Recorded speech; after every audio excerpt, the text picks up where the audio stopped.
శ్రీకృష్ణ చరితము ప్రళంబాసుర వధ అధ్యాయం ప్రారంభం. శ్రీ పరాశరులు ఇంకా ఇట్లా చెప్పను.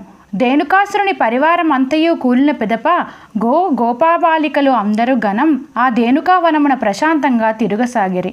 బలరామకృష్ణులు దుష్ట నిబర్జన కొరకై మానుష వేషాన్ని ధరించి మత్స్యలోకమునకు దిగి వచ్చినారు.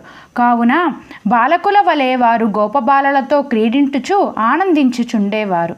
ఒకనాడు అట్లు క్రీడామనస్కులై వనమునందలి బాండీర వటవృక్షం వద్దకు చేరుకొనరు. ఇట్లు క్రీడోత్సాహముతో పరిసరాలను మరిచి తమను తాము మరచి అటూ ఇటూ పరిగెత్తుచు దాగుడు మూతలు ఆడుకొనుచుంటున్న బాలుర గుంపులోనికి ప్రళంబుడు అను రాక్షసుడు గోపబాలకుని వలె వేషము మార్చి వచ్చి చేరను. సమయము చిక్కినప్పుడు బలరామ శ్రీకృష్ణులను చంపవలనని నిర్ణయించుకొని ఆతృతగా అవకాశము కొరకు ఎదురు చూడసాగెను. ఆ బాలకులందరూ కుస్తీలు, సాముగరిడీలు, గోటీ బిళ్ళలు, వడిసెదలతో రాళ్ళు విసురుట, పరుగు పందెములు మరియు దాగుడు మూతలు వంటి ఆటలు ఆడుచు ఆనందింపసాగిరి. కొద్దిసేపటికి హరిణా క్రీడనము మొదలుపెట్టిరి. ఆ క్రీడలో లేళ్ల వలె ఎగురుచు గమ్యస్థానమునకు ఎవడు ముందు చేరుకొనువాడో గెలిచిన వారిని ఓడిన వారు తమ బుధస్కందములపై కూర్చుండబెట్టుకొని మోసుకొని రావాలనను పందెము కాసుకొనిరి. ఇదియే అదను అనుకొని ప్రళంబాసురుడు ఆటలో ఎంతయో నిమగ్నమై ఉన్నను. తొలత గోవిందునితో శ్రీరాముడు గోపబాలకుడు ఆడుట మొదలెడను. బలరాముడు ప్రళంబునితో ఆడసాగెను. ఆ పందెమున శ్రీరాముడు ప్రళంబుడు ఓడిపోగా శ్రీకృష్ణ బలరాములు గెలిచిరి. అప్పుడు ప్రళంబుడు విధిగా బలరాముణ్ణి తన భుజములపై ఎక్కించుకొనెను. బలరాముణ్ణి హతమార్చుటకు సదవకాశమని భావించి ప్రళంబుడు ఆకాశంలోకి ఎగిరెను.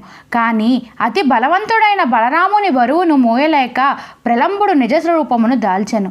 ఆ అసురుడు అడుగు వేయుచున్న భూమి కంపించసాగెను. అతడి ముఖము ఎర్రగా కోపముతో అతి భయంకరముగా ఉండెను. నేత్రములు బండి చక్రముల వలెను ముందుకు పొడుచుకు వచ్చి ఉన్నవి. వాడు భయపడుతున్నది లేకుండగా వడివడిగా పోవుచుండగా బలరాముడు వాని మెడను గట్టిగా కౌగలించు బిగ్గరగా అరుచుచు, కృష్ణ తమ్ముడా, వీడు మాయా గోపవేషము ధరించిన రాక్షసుడు. ఇప్పుడు నేనేమి చేయుటయో అని అనుచున్నను. అప్పుడు శ్రీకృష్ణుడు మందస్మిత వదనుడై బలదేవుడు ఈ పరాక్రమును ఎగిరిన వాడై కర్తవ్య నిర్వహణార్థమై ఇట్లు పలికెను. మానవ రూపమున నాకు అన్నగా జన్మించిన ఓ బలరామ, అన్నా నీవే అశేష జగద్బీజ కారణమైన స్వరూపుడైన పురుషోత్తముడువు.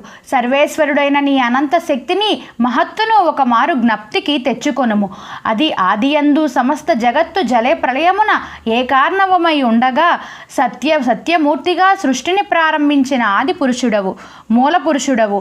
నేనును నీ భూదేవిని ఉద్ధరించటానికై భూభార అవతరణమునకై మత్స్యలోకమున మనుజులమై వచ్చినామని నీవు ఎరుగవా? నీ అద్భుత తేజోమయ నిత్య స్వరూపమునకు శిరస్సున గగనమే మేఘములను కేశవములుగాను ఒప్పుకొనుచున్నవి. భూమి పాదములుగాను, అనంతాగ్ని ముఖముగాను, చంద్రుడు మనస్సుగాను, వాయువు నిట్టూర్పుగా 4 దిశలు 4 బాహువులుగాను ఒప్పుచున్నవి. నీవు సహస్రముఖుడవు, సహస్రాక్షకుడవు, సహస్రపాదుడవు, సహస్రహస్తుడవు, సహస్ర శరీర భేదములు కలవాడవు, పురుషోత్తముడివి, భగవంతుడువు, మహాత్ముడవు కూడా నీవే.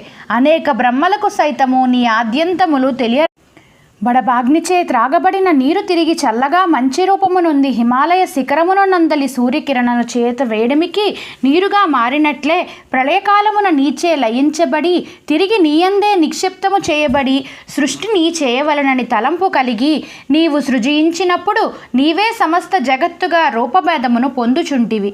ఈ మత్స్యలోకమునందు ఉదయించిన కారణమున లీలా ప్రదర్శనము కొరకై మనము ఇరువురము భిన్న రూపాలుగా కనిపించుచుంటిమి. నీవును నేనును ఏకరూపములమని ఎరుగుము. ఓ విశ్వాత్మ, ఓ అమేయాత్మ, నిన్ను గూర్చి నీవు స్మరించుకొని ఈ అమిత దుష్టుడైన రాక్షసుణ్ణి సంహరించి మనకు బంధువులైన ఈ గోప బాలకుములను ఉద్ధరించుము.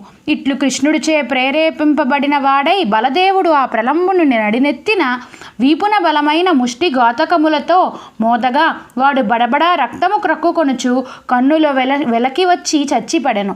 గోపబాలురందరూ బలరామ మేలు మేలు అని బలుణ్ణి పొగిడేరి. శ్రీకృష్ణుడు సంతుష్టుడు అయ్యెను. అందరూ గోకులమునకు ఆనందముగా తిరిగి వచ్చిరి. అధ్యాయం సమాప్తం. నా వీడియో మీకు నచ్చినట్లయితే నా ఛానల్ని సబ్స్క్రైబ్ చేసుకోండి, నా వీడియోని లైక్ చేయండి, షేర్ చేయండి. Thank you.